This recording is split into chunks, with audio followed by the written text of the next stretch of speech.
Tusaze ekisasi kino okumaliriza ennyumba ya Kabaka Muteesa Mbereberye era okuyingirwa n'emikolo emirala gisobola okugenda mu maaso.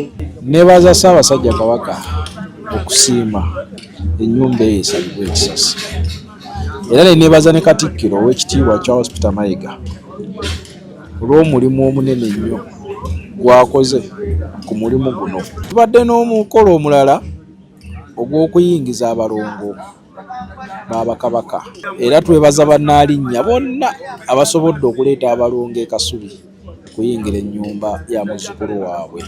Tubadde n'omukolo ogw'abasiige okubikka oba okukkatira ku busiige bwabwe.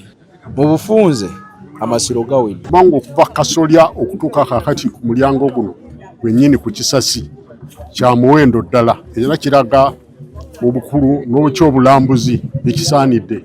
Twebaza bonna abavunaanyizibwa ku nsonga eno. Okusookera ddala twebaza nnyo Ssaabasajja Kabaka kubanga naye abadde nnyo mu nsonga eno.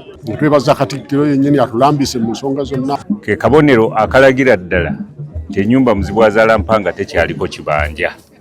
N'olwekyo olwaleero Muzibwazaalampanga aweeredde ddala, era Ssaabasajja yasigadde okulangirira olunaku olutongole ennyumba oba ekibuga kino lwe kinaggulwawo. Download the app on App Store or Google Play Store now.